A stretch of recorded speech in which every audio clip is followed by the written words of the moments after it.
Kaya ang ating pamagat ay, nakalagay dyan, fear not, for I am with you. My words are with you. The memory verse that you have is with you. You cannot carry your Bible all the way and every day. But if you have even one memory verse in your life, like I can do all things through Christ. Greater is He who is in me than He who is in the world. Pag may mga ganun kayo, pwede nyo kagad ideklara, pwede nyo kagad sabihin at angkinin, at magbibigay ng inspiration and comfort sa inyo. Sa inyo ating pamagat, fear not, for I am with you. Sino nagsabi niyan? Di pa alam kung sino nagsabi. Sino nagsabi niyan? Sabi niyo ba? Hindi ba si Isaiah? Si Isaiah ang sumulat. No? Pero nagsabi niyan ay ang Panginoon through Prophet Isaiah. Tingnan nga natin yan sa Isaiah chapter 41 verses 10 and 13. Ang sabi, huwag kang matakot sapagkat ako'y sumasa iyo. Huwag kang manglupaypay sapagkat ako'y Diyos. Aking palalakasin ka, oo, aking tutulungan ka, oo, aalalayan ng kanang kamay ng aking katuwiran. 13. Sapagkat akong Panginoon ng Diyos ay hahawak ng iyong kanang kamay na magsasabi sa iyo, sino raw? Akong iyong Diyos na hahawak ng iyong kanang kamay na magsasabi sa iyo, huwag kang matakot, aking tutulungan ka. Yan ha, bagong memory verse yan na pwede nyo i-memory verse para sa mga sitwasyon ngayon. Alam po ninyo, sa panahon ngayon nakakatakot. Diba yung lately na tinatalakay, kasi di ba pag unang hirit, sabi nga, natatakot din yung mga magulang para sa kanilang anak. Nakakala nila na yung school na second home or second best protection o refuge ng kanilang anak, eh doon pala mapapahamak. Sino nag-aakala na may mamamaril doon? Sino nag-aakala na may mambubugbog doon, may mambubuli doon? Di ba? So, ibig sabihin, gumagawa pa ng mismo ay kapwa. Mga kamag-aaral nila. Tama po ba? Di ba, lately, parang hindi na natapos yung mga inspection, may nakikita ka na I speak sa mga bagong mga bata na mga handang lumaban. Ito pa namang I speak, bigla, iba yan, kutsilyo lang na parang malapad, kahit ita. Pag yan sumaksak sa'yo, hindi ka mamamatay doon sa ganun dahil pahaba lang yung sugat lang eh. Pero pag yung I speak ang tinira sa'yo, lalo na sa puso, patay ka kagad dahil ang lalim ng baon niya. At tusok na tusok ka talaga. So paano ng bata ay hindi na natatakot magdala ng pangdepensa? Di ba? Hindi na natatakot pumatay. Yung mga nilalaro nila sa kanilang mga gadgets na pagpatay ay parang nagiging applicable. Pwede pala ito. Parang subject na lang ng kanilang mga classmate na pag galit ka, humanda ka. O hindi man sa school, mga ilang metro lang sa labas ng paaralan, may bubugbugin. Tama? May pagtutulungan. Diba? Kaya, ang hirap. Di ba? Mga kababae, mga kalalaki, makikita. Dahil na natin nakapanood yan, di ba? Minsan, wala lang yung teacher, pagtutulungan. Makikita may pinagtutulungan, ang nipis lang ng katawan. Di ba? Minsan, babae pa. Kung kadya ka ng lalaki at babae ng classmate. Minsan naman, nandun sa may likod ng eskwela. Pinagtutulungan. Binabalibag sa kariya, sa mga puno, di ba? So, napakaraming mga pangyayari na pwede natin ikatakot. Ngayon, balik tayo sa simulan. Sabi nga, when God created man, He created them perfectly. Kasama na din yung peace. Kasama na din yung love. At kasama na din yung wala kang aalalahanin. Binilinan lang sila ng Diyos. Wala kayong gagawin, kundi kumain at magparami. Pamahalaan ninyo ang lahat ng sanglilikha. Pangalanan yung lahat ng mga hayop. Bigyan sila ng duty. Kainin yung lahat. Magpakasagana kayo sa pagpaparami nyo. Pero, wag na nyo kakainin yung puno ng kaalaman ng masama at mabuti na nakataling niya sa gitna ng hardin. So, sa mga sabi, alam naman natin yung kwento, no? The disobedience happened. Nangyari. So, the perfect made creation because of sin. Our creation, tayo na nilikha being likened to God, has been ruined. Nabulok yung magandang plano. Diba? Naging mababangis ang hayop. Nagkaroon tayo ng mga sakit karamdaman. Masakit na panganganak ng babae. Mahirap na pagtatrabaho ng lalaki. Humina ang babae. Papanginoon niya ng asawa niya. So nagkaroon din ng mga hindi magandang inggitan sa Lusan hanggang napatay ni si Abel. Diba? At dumating ng mga kasinungalingan. So sabi, magpapatuloy yung mga tinatawag na ruinous na yan, and the earth we live in will be fully destroyed if not being redeemed and restored by God na isang araw ay maibalik doon sa original state. No? Ang original state kasi ng being natin dapat ay God created men, kasama niya doon sa atin, at sasabayin lang siya. Pero nawala yun. Kaya babalik doon pag nandun na tayo sa langit kabayan. No, yung original plan na wala kang gagawin kundi isang bahin lang ang lumikha sa'yo. Di ba? So, bumalik tayo dito muli sa lupa. Ano po? Ayaw natin ang tinatawag na mga bagay na nakakatakot. Sino dito ang walang takot? Nasa Panginoon. Para bang gusto kong sabihin, handa ka bang paglabas mo dyan, may papatay sa'yo? Ganun. Handa ka ba sa mga kapahamakan na pwedeng aksidente, pwedeng pangkalikasan, di ba? Yung hindi mo alam, di ba? O pwedeng pangkalikasan, ito, kitla, o nalulod ka, o nagkaroon ng tsunami, mga ganyan. Di ba? O yung maras na aksidente na nakasagasaan ka, nabangga yung sasakyan mo, yung mga ganun, di ba? Wala namang nakakaalam. Diba? Pero sabi na ayaw natin yun kasi nakakatakot yun eh. Tragic yun. Parang sa tingin pa lang natin, pag nakakita tayo ng gano'n eh, nanginginig yung laman natin, di ba? Parang nararamdaman natin, parang masakit yun. Diba? Pag nakakita na tayo ng mga dugo, nandalambot tayo, di ba? Pag nakakita tayo ng mga gano'n. Kaya ayaw natin yun dahil natatakot tayo. Kaya sabi dito, ayaw natin na masaktan tayo, ayaw natin ng mga bagay na delikado, ayaw natin ng mga pangkalikasan, ayaw natin na ating buhay ay malagay sa bingit, ayaw natin mamatay. In all summary, ayaw natin kasi ng impyerno. Tama? At sabi na din natin yan, yung mga kababawan ng mga takot natin, ayaw natin ng gera. Tama? Sino gusto ng gera? Kung ayaw nyo ng gera, tigil nyo yung panggigera sa inyong kapitbahay, sa inyong miyembro ng pamilya, nang tumigil ang gera sa buong mundo. Kasi may gera na, may malilig pa kayong gera sa inyong pamilya. Okay, ayaw natin ng pagtaas ng, nakakatakot din yan, pagtaas ng mga presyo ng gasolina, bilihin. Ayaw natin ng maalaman yung template sakit na maaaring madiscover sa atin. Ayaw natin ng wala tayong trabaho, mga nakakatakot siya.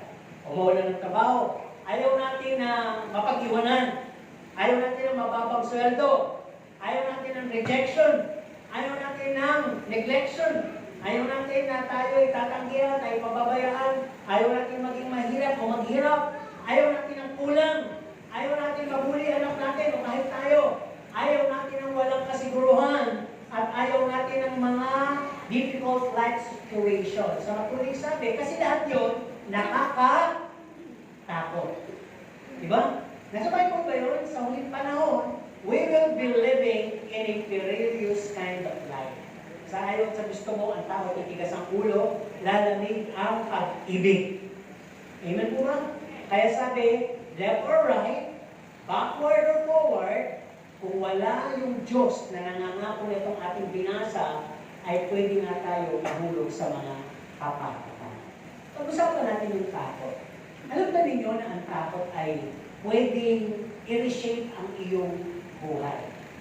Ang iyong isip, ang iyong desisyon, at ang iyong destinasyon. Pag-usapan mo na natin. Sabi nga, minsan kasi tinitingnan natin yung takot, over-trusting God. Maraming nagsasabi, may faith ako.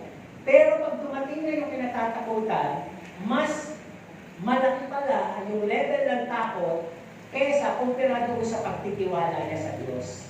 Kaya minsan humahatang tayo. no? Nang wala sa plano ng Diyos. Pangalawa, ang takot kasi minsan minamanipulan niyan yung relasyon natin sa Diyos. Ang tanong ko, kayo ba ay may takot sa Diyos? Di ba? Daling sabihin. Pero minsan, yung takot na yan sa Diyos, magandang epekto. Magkakaroon ka ng wisdom and knowledge pag may takot ka sa Diyos. Kaya lang, ang nangyayari sa atin, yung takot sana natin sa Diyos ay nawawala at mas takot tayo sa sitwasyon. Takot tayo sa boss natin, takot tayo sa mawawalang dealings natin. Kaya kahit na nga mamanipula ang relasyon natin sa Diyos, wag lang mawala yung inaasahan natin. Minsan kasi, pag sinabi na mamanipula, mas ipagpapalit natin yung relasyon natin sa Diyos sa mga petty na pangangailangan sitwasyon natin sa buhay. No, takot yun.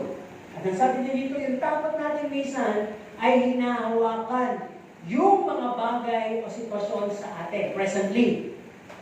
May takot tayo, kaya anong nangyayari sa atin? No? Ang sabi dito, hinahawakan nito yung ating future. No? Nagkakaroon tayo ng overreacting. Paano na pag hindi ako yumaman sa edad ko na ganito? Nagkakaroon tayo ng overthinking. Paano na yan? Pataas na yung bilihin. Kung ngayon nga lang, nagbabawas na ako ng putahe, nagbabawas na ako ng pagkain, paano pa sa mga susunod na panahon? Akala ko, ayos na, ayan, sumipo na naman ang gera. Di ba? Nagkakaroon tayo ng overseeing. Wala pa, ay parang nakikinig-kinitan na natin. Di ba? Sabi nga natin, paano yan kung tumas, baka isang beses na ako magsimba sa loob ng isang buwan. Pagka takot ay tinignan mo na mas malaki, di ba sa pagtitiwala mo sa Diyos, awa ka na ito kinabukasan mo. Andun na siya. Di ba sabi ng kanta, because He lives, I can face tomorrow. My fear is God, because the Jesus that I trust ay nandun na sa future. Kaya lang, yung kantang yun, hindi mo naalala. Nawala si Jesus sa future mo, ang inaalala mo ngayon, yung takot. Ano na? Paano na? Patay na. Diba? Yun yung nagiging tanong na, paano na? Ano na? Wala. Patay na. Diba? Wala na kasi si Jesus sa'yo. Kaya sabi dito, we let fear drive us and lead us sa mga maling desisyon.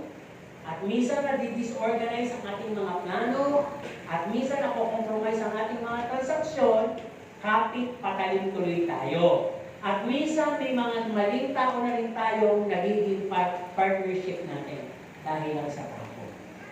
Diba? Para bang hindi natin mahintay yung plano ng Diyos? Kaya ay kakapit na lang ako dito kahit ibenta ko ng kaluluwa ko. Ay, sige na nga, papayag na nga ako. Kailangan mo kasi nito eh. No? So yun, sabi rin, we let fear stole our wisdom, knowledge, and our solid peace, and our complete trust in God.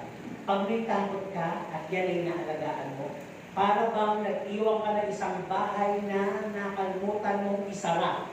Pumasok ang magnanakaw, kinuha ang alahas mo, kinuha ang savings mo, kinuha ang mga halagang mga bagay na ginagamit mo araw-araw. Kaya pagkagising mo, ano sabi mo? Wala na, nakuha na. So parang gano'n. Pag may takot ka, nanakawin yan ang karunungan mo, unawa mo, kapayapaan mo, at ang kompletong pagtitiwala mo sa Diyos mawawala. Kukunin yan ng takot. At ang sabi, sometimes we let fear be our giants. Actually, yung takot parang higante yan eh. Di ba? Alam mo yung pag-drown out, tapos ginaganon mo yung kamay mo, tapos may flashlight din, di ba? Nakaka-create ka ng shadow. Yung mga bata, pagka gumagawa ka ng mga shadow ng dragon, lalagyan mo pa ng sound effect, natatakot doon sa anino. Kahit ka sa TikTok, anino nila, di ba? Minsan tatakot sila. Kasi minsan lumalaki. Parang gano'n din yung takot. Ang liit lang eh. Pero bakit anong nangyayari? Nag-e-exaggerate sa isip mo, sa damdamin mo, sa buhay mo. Kaya anong nangyayari? Yung takot na inaalagaan mo na kapaligid sa'yo, na para bang higanting binabantayan ka. Na handa kang tapakan sa oras na lumabas ka. Gano'n. And sabi din dito, sometimes our declarations go on and agree with our fear. Nasaan na yung declaration mo? Di ba ang dami natin declaration of praise?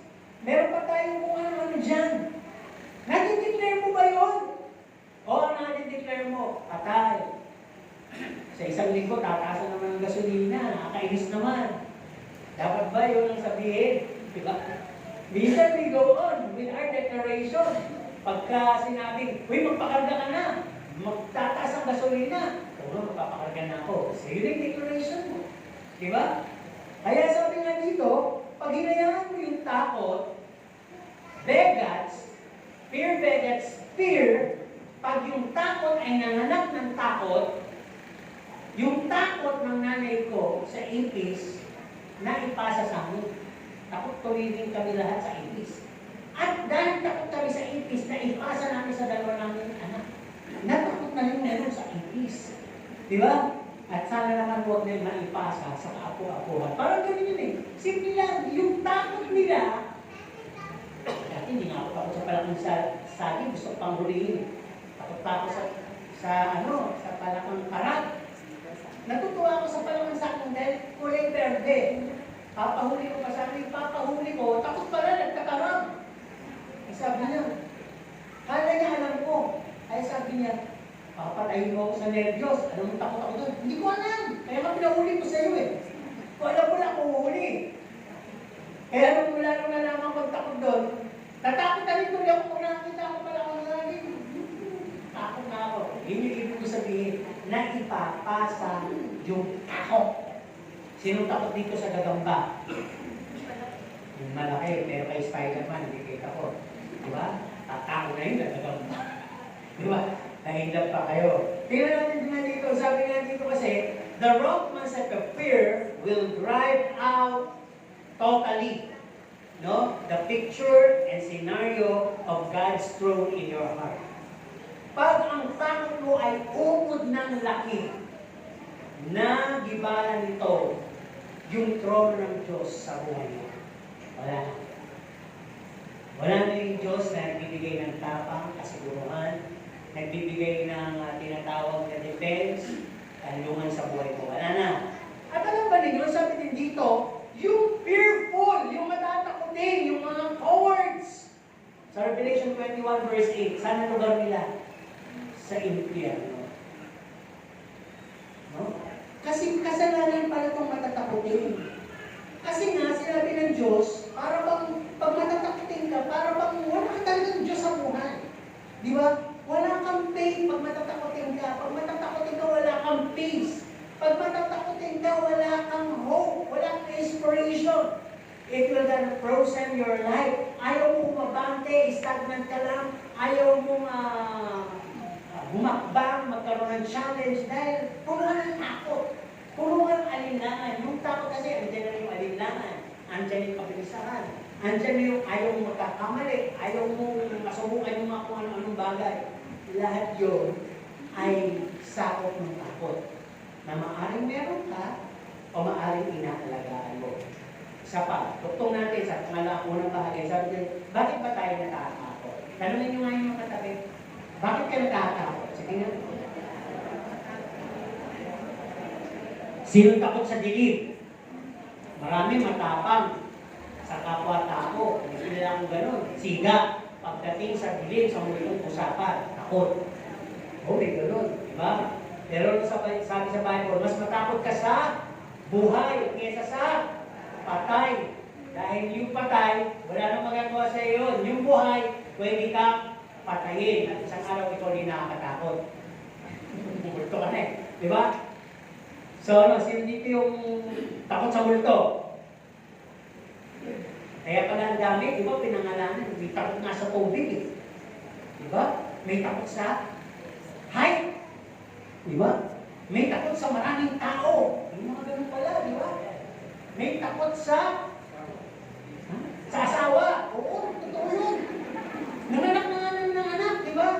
May takot sa mahabang service. Pero siya. Di ba? Mahuli sa pupuntahan mamaya. Totoo yun. Ang dami natin nalilikhang takot. May takot na wala ng pera. Di ba? Lahat yun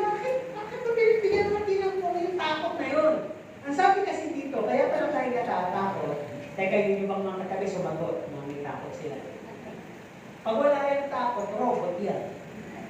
Oo, hindi yung tatakot, di ba? Kaya may damdamin tayo.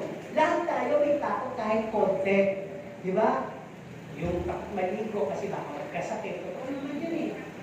Takot, pag nakatabi ng may umuupo, natatakot na baka sa mahaba. Yung natatakot lumakad dahil baka madulas. Di ba? Totoo pala yun, dahil yung matatanda. Di ba yung mga times ngayon, parang salamin? Sabi ng isang matandang nakausap ko, kahit na anong ganda ng kwento nila sa mall na yan, hindi ako pupunta. Nang ako'y pumunta, hindi ako makalakad. Pakiramdam ko, dudulas ako, kaya sinakay ako sa wheelchair.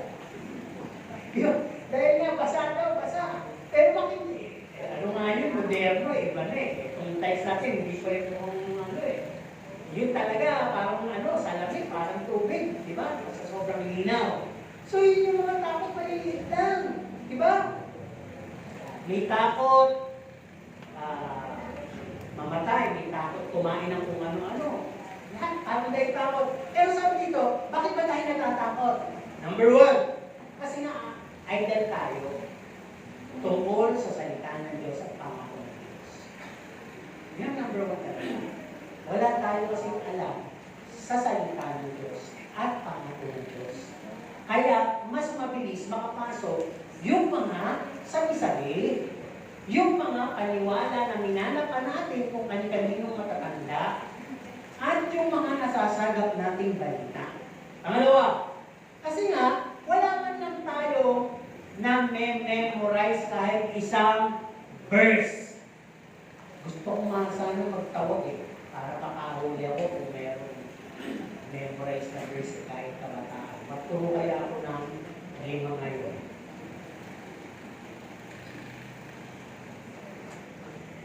Okay na. Pastor, nag-rekait ka ng takot sa amin.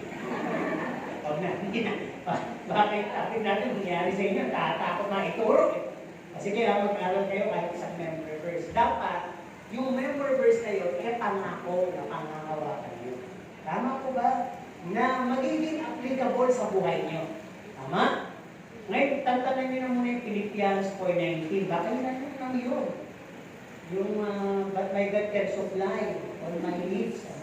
Alam mo na, Diyos yun. No? Yung talagang, katulad niya, no? Yung verse natin kanina na yan, di ba? Napakaganda. Lalo na yung verse 13, di ba? Talagang sinabi ng Diyos, ako mismo ang hawak sa kanang kamay mo. No? At sasabihin ko sa iyo na tutulungan kita. Yan, pag yan mga binabanggit mo, nagre-reba kasi, di ba? Yun yung pag sinabing natatakot ka, biglang naalam mo yun, nagre-reba. Nang usap pala ang Diyos sa'yo, mga panahon na yun. At ang sabi din niya, pangatlo, kaya ka pala takot, check mo lang. Ang relasyon mo sa Diyos ay hindi legit. Hindi talaga kumonek yung pagtanggap mo sa Kanya. Kasi naman, hindi mo sineryoso nung tumatanggap. Habang tumatanggap ka, pinapanood mo yung ibang tumatanggap. Nakikisali ka lang sa salita, pero pinapanood mo sila. At habang pinapanood mo sila, sinasabi mo, ba't naman kaya tumatanggap? Sige na nga, makagaya na nga. Diba? Bilo mo sila, paliwala. Pero sumasabay ka sa dasal. May ganun eh. Ano pa sabi? Hindi ka seryoso at you have just taken it for granted. O maaaring na-push ka. Sige na! Tatapin mo Panginoon! Wala namang mawawala sa iyo. O nga. Sige nga, pagkako na ito, politik. Di ba? Kaya sabi ko dito, pag gano'n ang nangyari, ang tao talaga ay mas merong kaugnayan sa iyo kaysa ang Diyos. Tama, di ba? Sino dito ang nababanggit ang Diyos sa kanyang buhay pag meron siyang kausap? Pag hindi mo na nababanggit ang Diyos, ibig sabihin wala ang Diyos sa puso mo. Kasi sabi nga, sa kapunuan ng puso ay ilalabas nito ang laman. Kaya kahit sinong kausap mo at anong sitwasyon ng iyong kinakaharap, ang lumalabas ay yung kapunuan ng puso. Sino naman dito ang laman ng puso? Puro impeachment. Puro politiko, puro gobyerno. No, kahit kalog ng church yung sinasabi, yung pinag-uusapan. Abay, tantanin nyo na po. Bigay nyo na po sa kanila yan. Ano po? Tuloy tayo dito sa ating pag-uusap. Ang sabi nga dito kasi, pagka tayo pa ay may takot, ang mas naririnig kasi natin ay ang mga kasinungalingan, ang masasamang balita, ang mga sabi-sabi, at mas naririnig natin ang mga chismis, ang mga pula sa atin, kesa sa salita ng Diyos. Tama? Pag ganun pala ng ganun, mas ang takot mataas kesa sa pananampalataya. Ano ba? Sabi dito, we don't have a relationship with God. We're still blind, in bondage, and guilty of the past and present.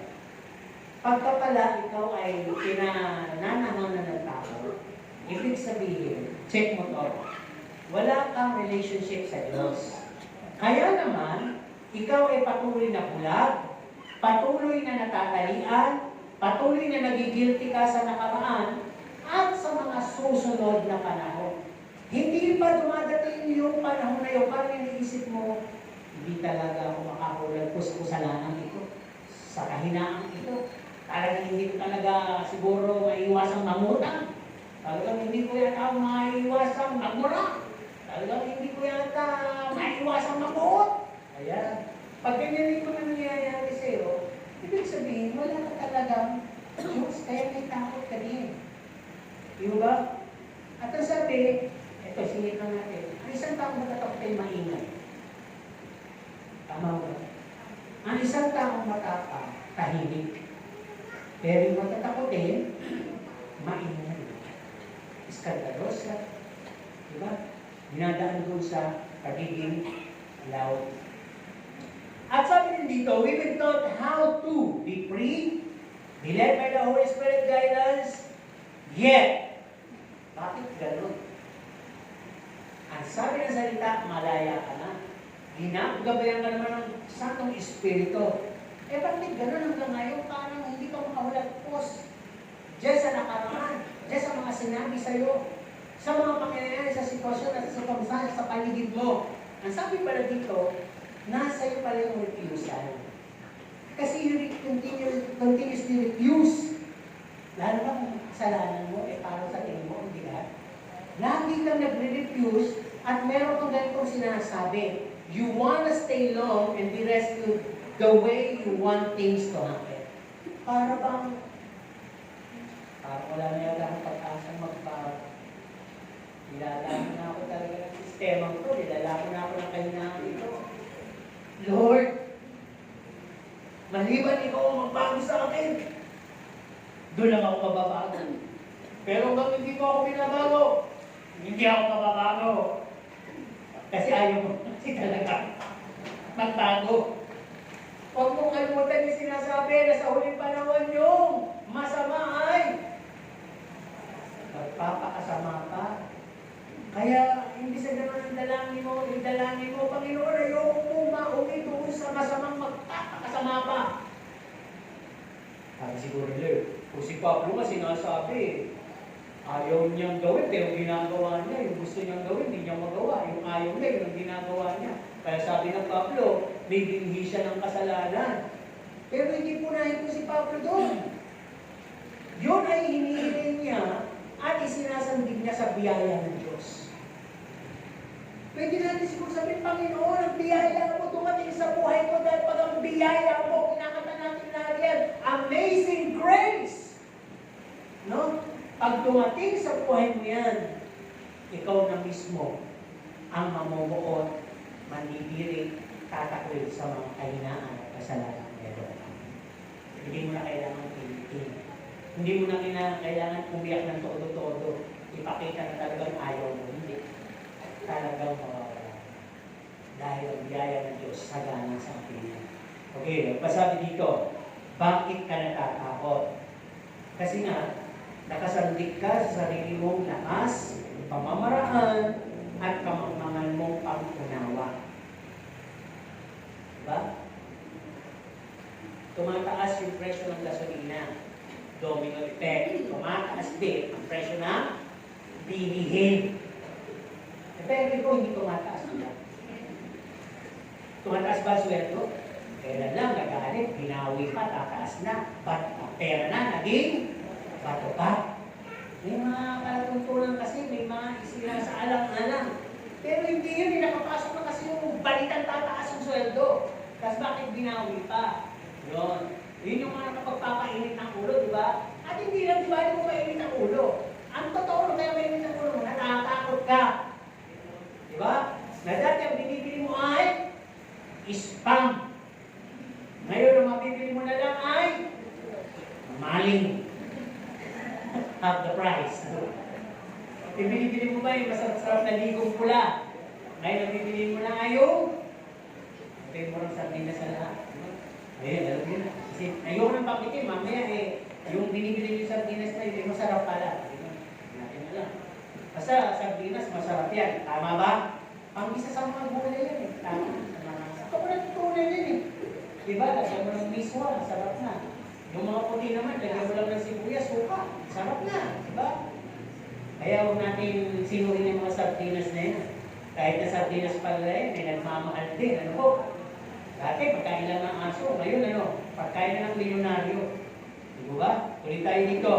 Kaya ka din pala natatakot.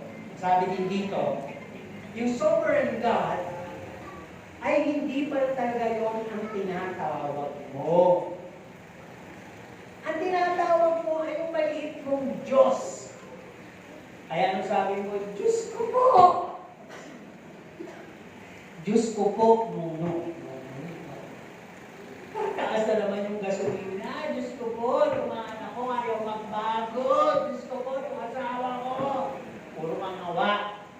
Wala kang pagtitiwala. Diba? Ang Diyos mo ba yung tinatawag? Hindi yung Diyos na sovereign God. Kasi ito pala yun. Pag may takot ka, puro ka reklamo. Pero pag wala kang takot, kahit gano'n na sitwasyon mo, tatawagin mo ang Diyos at sasabihin mo, sovereign ha, Lord, kahit nagkakaganito ang sitwasyon, mataas lahat, gawin effect, salamat, kahit kailan, hindi mo ako pitabayaan. Yun. Yun yung may koneksyon. Yun pala yung walang takot. At Lord, alam ko na kinikilala kita. Alam mo, ang buhay ng anak ko, buhay ng asawa ko, buhay sa paligid. Ayoko na mag-alala. Nai-stress ako. Mas gusto ko, strength, Lord. Kaya pupurihin na lang kita kaysa magreklamo ko at magtanong. Yun. Unti-unti mo mawala yung takot mo pag gano'n. Kasi habang tinatanong mo ang Diyos, para bang habang ka lang nagtatanong ka, bakit? Lalong nagdududa ka na may Diyos kang buhay. At lalong nagduda-duda na may relasyon ka sa Kanya. Tama mo ba? Taas naman kamay. Sino may relasyon sa Diyos? Gano'n ang hindi yan? Yan ba hindi mahihiwalay o mahihiwalay? Sa isang pulburo lang. Alam niyo, sino ba kung pwede magpapalit ng relasyon mo sa Diyos sa isang pulburo lang? Di ba? Ibig sabihin ko yung boundary natin sa madaling sabihin. Okay, ito ang medyo kwan. Totoo to, pero nangyayari ito.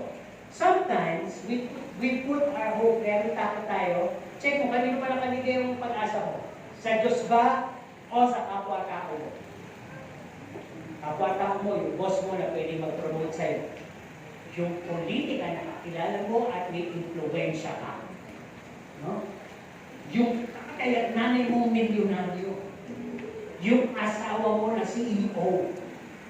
At yung malaking barn na punong-puno ng palay ng naimbak mo.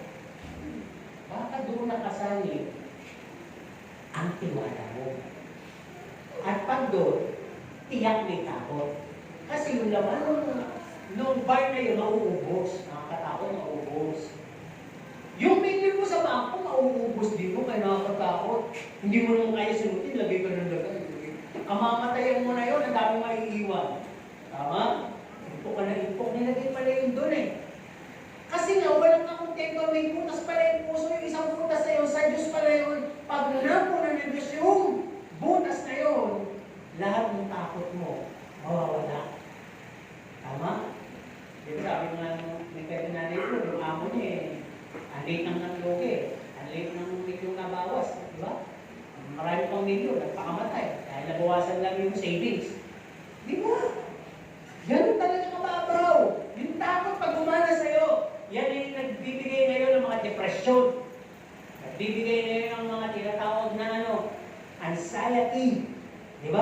kapag yan ay inalagaan mo sa buhay mo, ang sabi nga dito, yung hope mo ay doon na lang nakasali sa trust mo, sa taong kakilala mo, sa posisyon na meron ka, sa mga input mo, o kung kahit na kanino, lahat ko pala yan temporary. Pag nawala yun, uncertain na, nakakatakot na. Kanino na ako ngayon? Ang last dito sa pinag-usapan natin, bakit ka ba natatakot? Ang sabi kasi dito, hindi mo napansin, ikaw ay hari. Bakit ka naging hari? Sino dito naniniwala mo siya ay hari? Ito ngayon.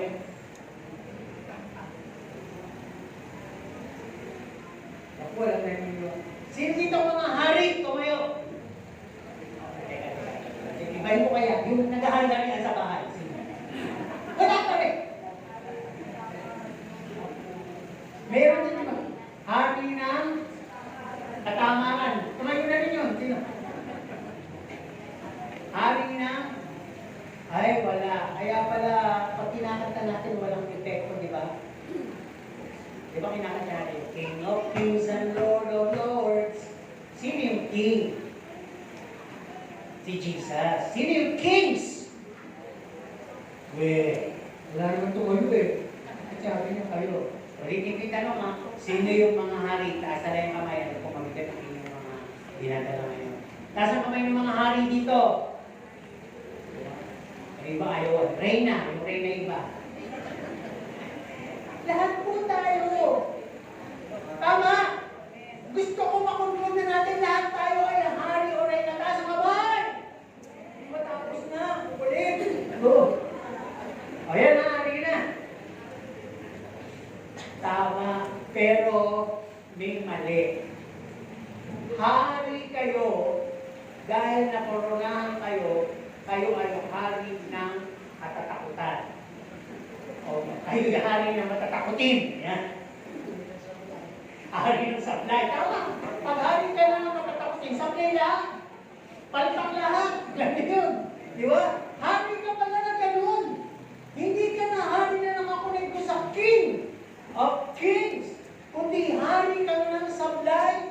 Hari ka ng takot. Kaya dahil hari ka, ano bang trabaho ng hari? Sige na. Mga hari ko, nakaupo. Yung hindi ko nakaupo na yung hari, hindi ginagawa yung hari. Anong ginagawa ng hari? Taga-putos, ano ka? Taga-preside. Naglalagay siya ng kautusan. At bilang hari ng katatakutan, ito mga sinasabi niya. Nandidiklara niyo sa inyong kapangyarihan ng mga negatibong bagay. Patay na. Lugi na akong bukas. Wala na akong pag-asa. Wala na akong pagalingan. Wala na akong ipon. Wala na akong pupuntahan. Babaksak ako sa exam. Lahat pala yan, bilang hari na matatakutin, nasabi mo, mangyayari tuloy. Tama? Eh, di ba ka lang palakpakan yung mga hari na katatakutan dyan? Diba? Nakita niyo yung kapalpakan. Kaya ka pala natatakot. Hindi talaga ikaw yung konektado sa King. Na ikaw yung Kings. King ka din. Kaya lang, King ka ng katatakutan, nakoronahan ka ng pagiging matatakutin. At nakapag-deklara ka ng mga negatibong bagay na mangyayari at hahawak sa buhay mo at sa kinabukasan mo. Hindi nang malinaw to. Pero bakit? Fear not, says the Lord. Sino may sabi? Gising. Sino may sabi? Ano sabi niya? Ulit. Ano sabi niya? Ano sabi niya? Okay.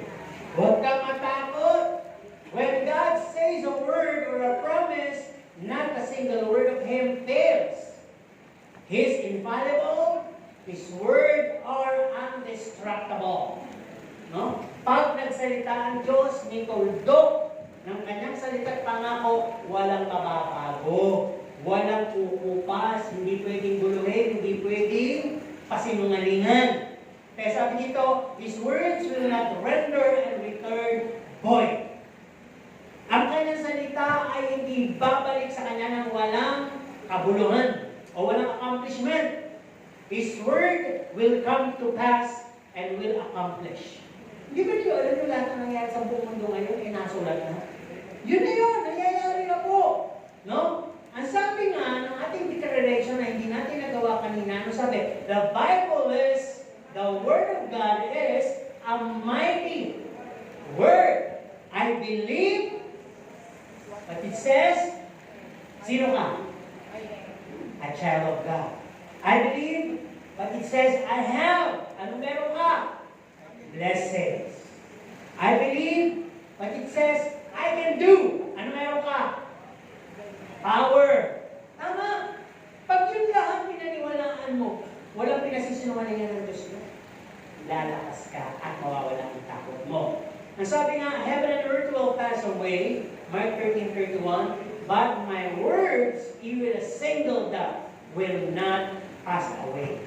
Magugunaw ang mundo, magigera ang mundo, mawawala ang mundo dahil sa nuklear, ang aking salita mananatili magpakailanman. Kasi yung salita siya yun. Ang sabi niya ng pasimula ay ang salita, at ang salita ay Diyos, at ang salita ay sumasa Diyos. Di ba? Kaya nga nilikha niya yung mundo sa pamagitan lang ng magkaroon ng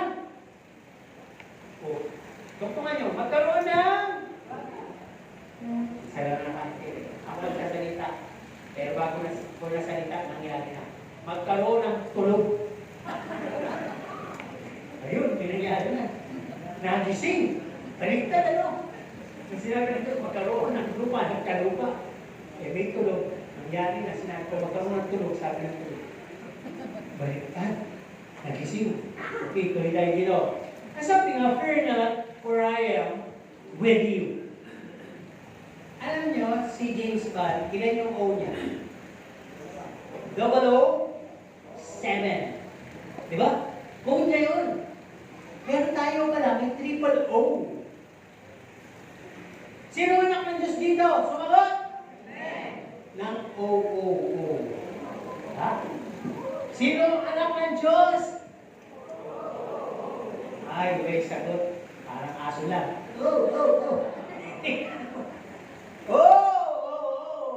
Kasi itong tatlong mo na to, ito pala yung. Hindi na nila alam. Fear not, for I am with you. Ako yung omnipotent, omniscient, and omnipresent. Pag tayo hawak ng nanay natin, tatay natin sa mall, ako naging ng tatay. Sinasabi ko, maliliit pa sila. Hanggang ngayon, anong gusto nyo? Sa'yo gusto kumain. Kahit may gusto akong kainan, kami mag-asawa, pagkasama namin yan sa loob niya.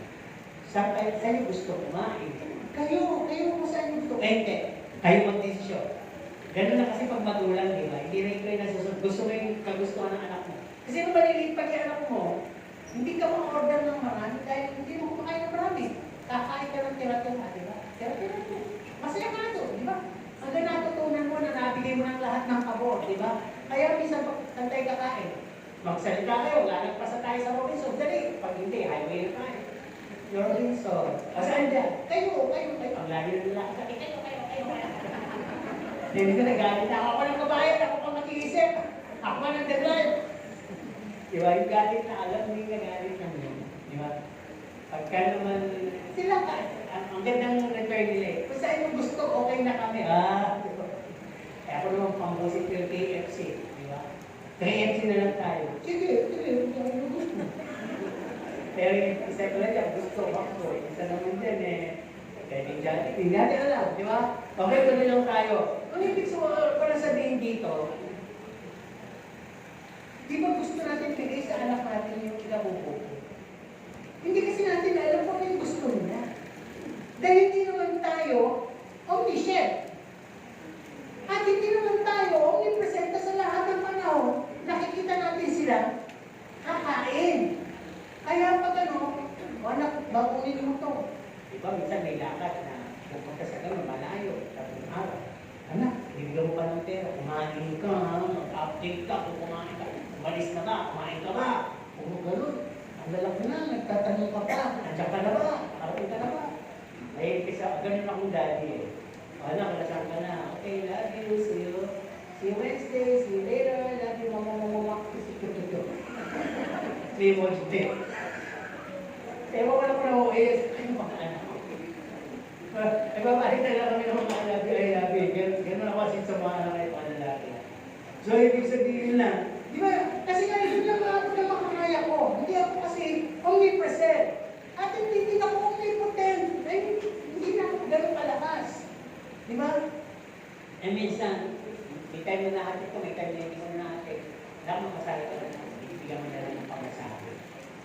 Pero itong sinasabi ko, fear not, for I am with you. Minsan nga, anak, hindi na takot, basta kasama yung magulang. Di ba? Alam ka kasi na ituro mo, bibili niya yan. Gusto ko to, pupuntahan niya yan. Pero itong gusto natin, wala tayong masama takot. Dahil may tatlong O na meron siya. Omnipotent, malakas, makapangyarihan ng Diyos.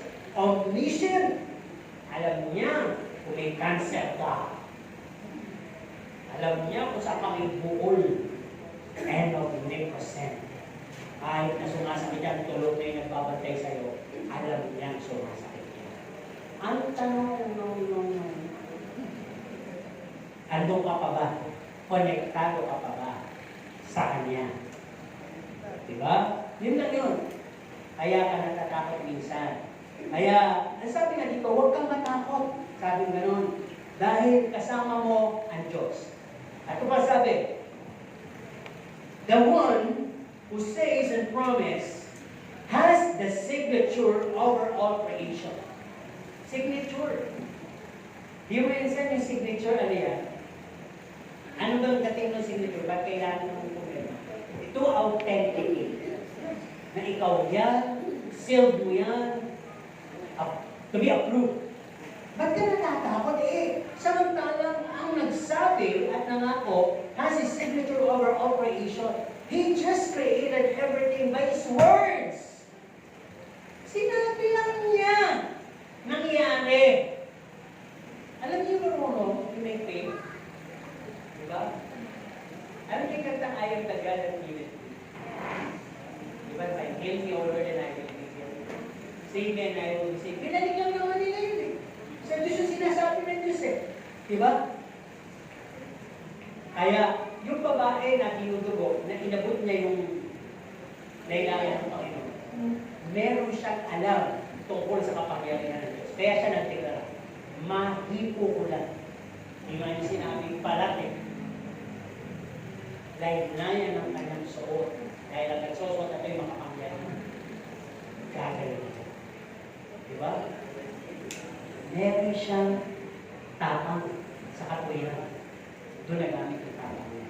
Kaya nangyari. Okay, dito tayo sa last point. Be near to God by being familiar with His words. Familiar ba kayo sa salita ng Diyos? Sino dito ang familiar pa sa kanyang Bible? May ilang books, total books ang inyong Bible? 66. Ilan ang bagong tipan? Ilan muna ang lumang tipan? Oh, 39. Ilan ang New Testament?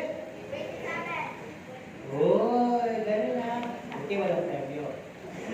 39. 3 times 9 equals 27.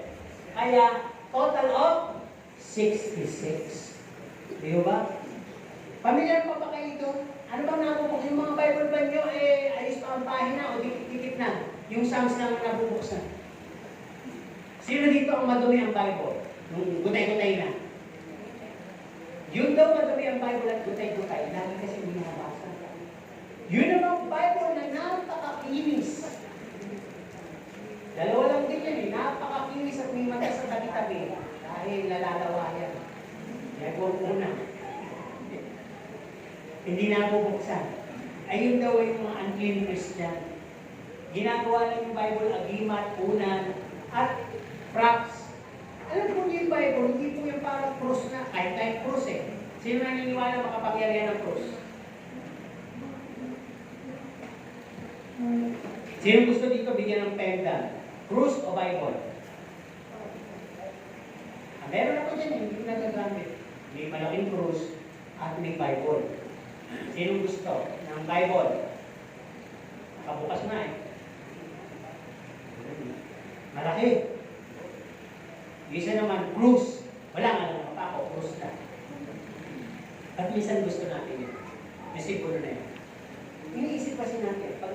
Takot ang? Oh, diablo. Sinong takot doon? Mul? Ano ba, te? Multo. Sabi nila, naniniwala ba kayo na takot ang multo sa krus? True or false? False. Sa holy water? False din. Eh bakit pag nakita natin sa TV, pag ginagawa, gumawa yung ganda? Ano lang yun? Action lang. Scripted. Okay.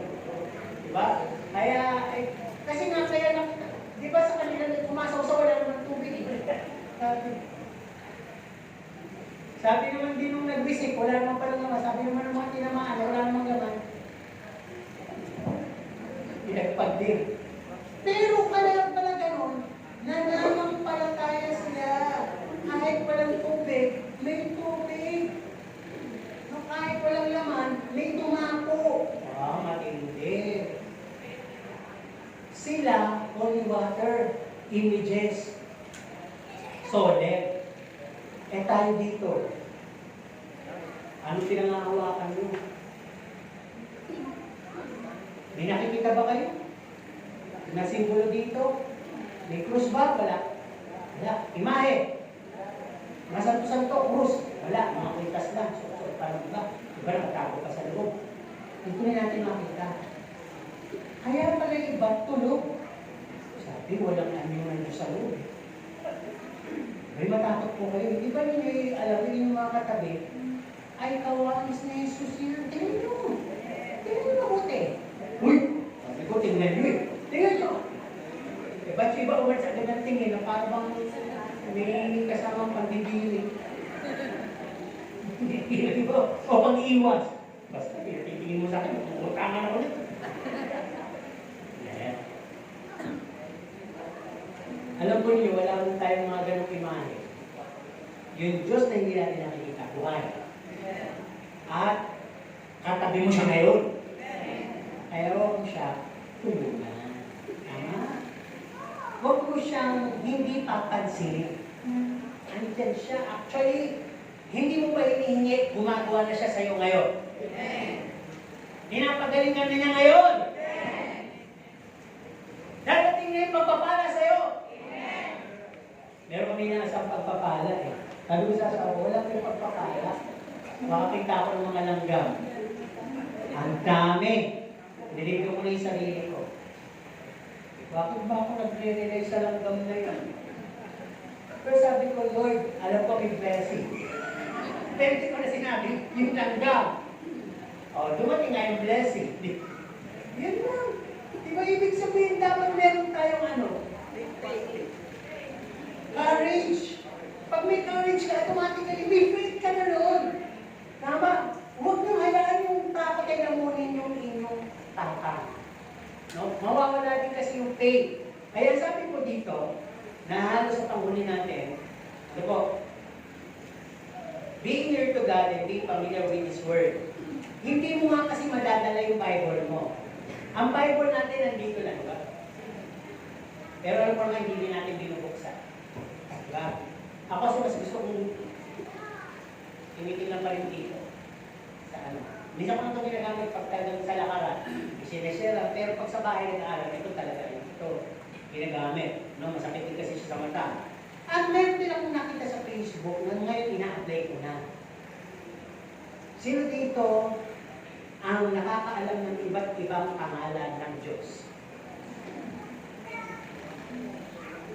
Ano yung mga alam mo?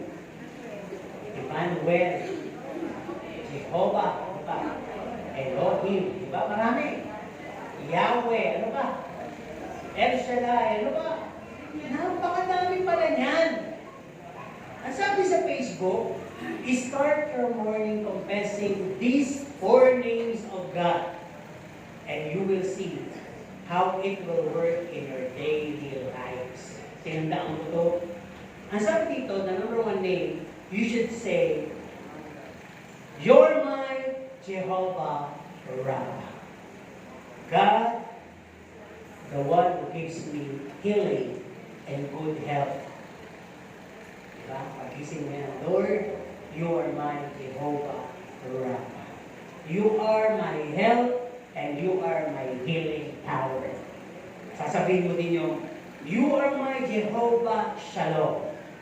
The God who gives me peace. Hindi mo kasi alam kung sinong makakasalubong mo na may dalang masamang balita na gugulo sa isip mo at kapayapaan meron ka. Pag nabanggit mo to, uy, bagsak ka! Eh ano? Huwag ulit. Gano'n ang magiging response mo. Diba? E pag sinabi, uy, bagsak ka! Hindi mo to nasabi. Diyos ko, bugbugin ako.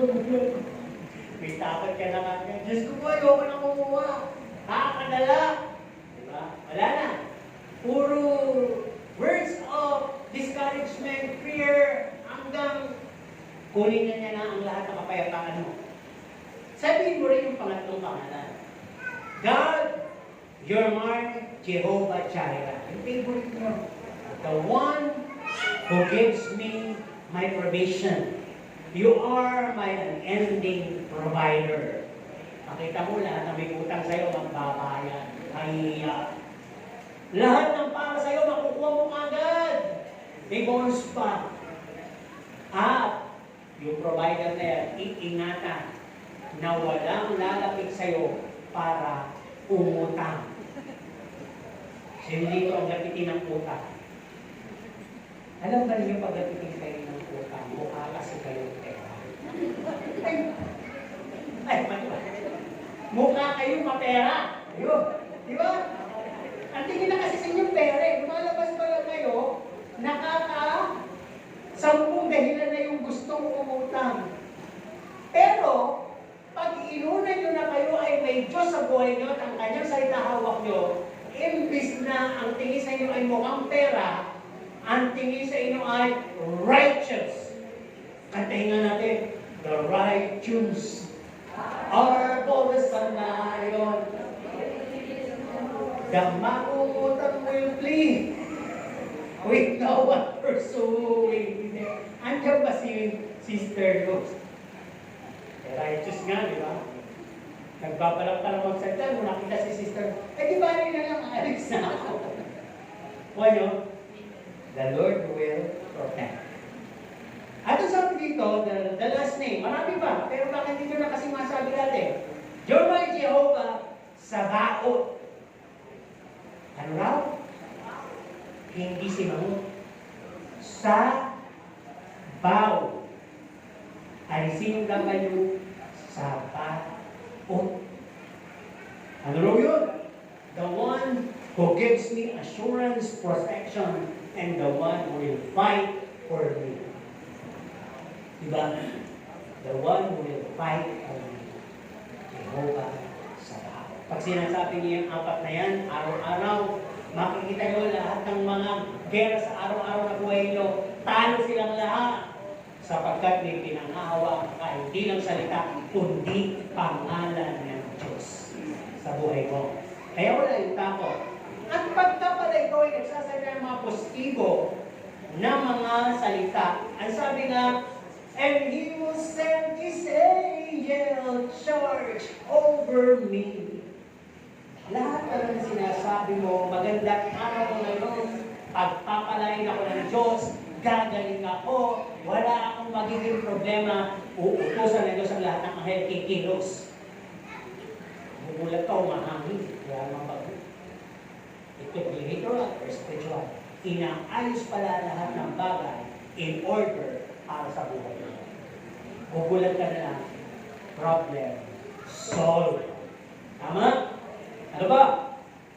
Ang sabi dito, meron ng angel, meron pang empowerment of the Holy Spirit. Tama? Di ba nung last week ang ating topic, the Holy Spirit will fight for you. Di ba? They're gonna bring you the assurance, the comfort, the confidence, and the certainty. Ang tanong, kasama niyo ba ang Diyos? O dapat hindi kayo, ano? Magsaya kayo, okay? Kaya sabi nga dito, sa kasama natin ang Diyos, no? Sa last part natin. Ang sabi, His words, no? will be always aware with our welfare. Akala niyo hindi mamalasakit ng Diyos sa inyo? Mali kayo doon. Sinabi na salita ng Diyos, kahit nangahiblay ng buhok nyo, ay bilang niya.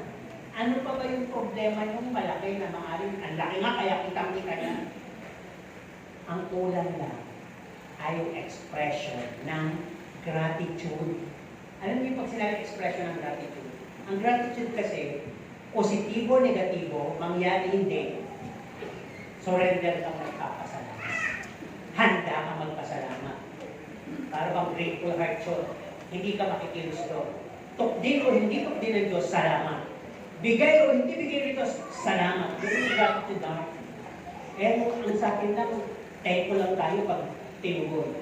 Pag hindi tinugon, question lang tayo. Eh, binabayo lang yung sobrang tinanggal pag gano'n. Bumabalik kayo sa beginning. Sa elementary, sa primary na, sino ang Diyos? Creator of the world. Sino ang Diyos? Dapat magkaroon ka ng faith sa Kanya. Hindi dapat malalim na tayo sa mga bagay na yun. At ang sabi dito, no? Halos sa panghuli. Sabi nga, fear not, for I am with you, says the Lord. At ang sabi din dito, may Holy Spirit na, may kanta pa tayo ngayon, at ang sabi, i-replenish natin. Pakintabi pa natin ang unti. Know Him well. Diba sabi natin, ng mga magulang sa anak na babae na may kasintahan, kilalanin mo munang mabuti. Siyempre, magpapakita sa aming magulang ng gano'n, pero ikaw nakasama niya lagi, ikaw ang kumilala ng mabuti. Ngayon, kilala natin ang Diyos. Pag kilala natin ang Diyos, kilala ng kaaway ang Diyos sa buhay natin. Kilala ng sitwasyon ang Diyos sa buhay natin. Iinag po silang lahat. Ito ibig sabihin, no? If you know Him well, it will gonna drive all our fears and anxieties and disbelief away. Kung saan aalis ang takot, anxieties, and disbelief sa atin. Wala kang bahid ng pag-aalinlangan, wala kang bahid ng kabalisahan, at hindi ka natatakot. Diba? Handa ka lagi. At ang sabi, it keeps out the presence of Satan, the father of all lies. Yung presence of Satan, hindi naman kailangan makita mo si Satanas eh. Matatakot ka dun eh. Minsan gumagamit si Satanas ng mga tao na magbibigay ng salita sa iyo, ng kasinungalingan, na magpapasimulang takutin ka. At pag nahook ka doon sa sinabi niyo, matatakot ka ngayon. Diba? At sabi dito, rest assured. Pananganan mo itong mabuti. Ikaw ay anak na lalaki at anak na babae ng Diyos na buhay. He has called you His sons and daughters. Kung may ganon, ang sabi niya, pwede ka nang tumawag ng Aba, Ama. Pwede ka nang tumawag ng Father. Di ba? Sino dito yung may imagination? Father in heaven, how we love you. Ang layo mo, Ama. Di ba? Doon sa kalangit-langitan. Sa may langit. Yung langit na nakikita natin, ulap yan. Sa likod ng ulap, hindi pa yun yung langit. Kalawakan pa lang yun. Pag lumagpas ka doon, yung nalalagpasan ng mga aircraft, ng mga tinatawag na pang-papawid yung papunta sa buwan, wala na lalagpas doon eh. Yung ikatlong langit, doon pa lang yung kanya. Kaya nga, doon sa kalangit-langitan. Nakapagdapat doon. Diba? Ang doon ng Diyos. Pero ang pangako niya, singlayo na ako ng hininga. Hindi ko na agad. Diba? Pag, sino hindi nakakahinga ng maluwag? Bakit pa minsan naninikip yung paghinga natin? Ha? May sakit ka. Oh, number one. Ano ba? Pag meron kang sakit na sipon, siyempre, barado ang ino. Pag kayo pinapagalit, di ba nagbabarad na tulong? Hindi ka na makita dahil nagmumumo ka na kagad. Pero pag all is well, ang sarap huminga. Pag nasa lugar ng malamig, ang sarap huminga. Pag wala kang utang, ang sarap huminga. At pag may Diyos ka lalo, ang sarap huminga. Sapagkat yung hininga mo ay hininga ng Diyos na nasa sayo. Yun yung pangako niya. Singlapit lang ako ng hininga. Diba? Kaya, ano yung takot? Dapat completely mawala yung picture ng takot. Diba ba? Pagka kilala mo ang Diyos, magkita itong mga binigay ng Revelation. Fear has no place and chance to enter our mind, heart, and being and destroy the understanding that we have from God. Diba yung understanding daw sa Diyos na galing, it will transcend all. Kalituhan, kabiguan, kapangitan, kahit hindi nangyayari sa buhay mo, sa unawang bigay ng Diyos, kasi gusto ng Diyos. Will kasi ni Lord. Anong gano'n? Kaya hindi papasok yung takot. Tama? And last, sabi dito, know Him well, will be restored again, just like our Heavenly Father. Gusto kasi ng Diyos kung sino siya, yung tayo. To be stronger, mightier, and fearless. Kasi sinabi niya yun, samahan niyo ko, ako'y sumasayo. Huwag kang matakot sapagkat ako'y sumasayo. Nasa buhay mo ako. Huwag kang manglupaypay sapagkat ako'y iyong Diyos. Sino pa hanapin mo? Andyan ako. Hindi ako idle. Palalakasin kita. Opo, tutulungan pa kita. At aking aalalayan ka. May para ka ng ano? PWD. Di ba? Gagawin ka ng Diyos lahat sa'yo. Kulang na lang yan dito at susubuan kita. Di ba? Parang ano, talagang di ba yung sobrang assurance sa binigay? At yung number 13, talagang kung may balahibo ka pang nakikira sa baraso, ikilabutan ka dito. Subukan natin. Hindi ang tumaas. Ibig sabihin nasa sobra sa pahit ng lotion. Lumabot na masyadong mga balahibo. Okay, sabi dito, sapagkat ang Panginoon mong Diyos ay hawak ng iyong kanang kamay. Paano kung tutuloy yung kanang kamay? Di kanang braso, kanang balita. Pag sinabing kanang kamay, hindi po literal na kanang kamay. Your right, your position. Position kasi rightful, yung right. I will hold on your position. Ako bahala sa'yo, parang ganon. Huwag kang matakot, ako'y magsasabi sa'yo, huwag kang matakot, aking kang tulungan. Galing mismo sa Diyos.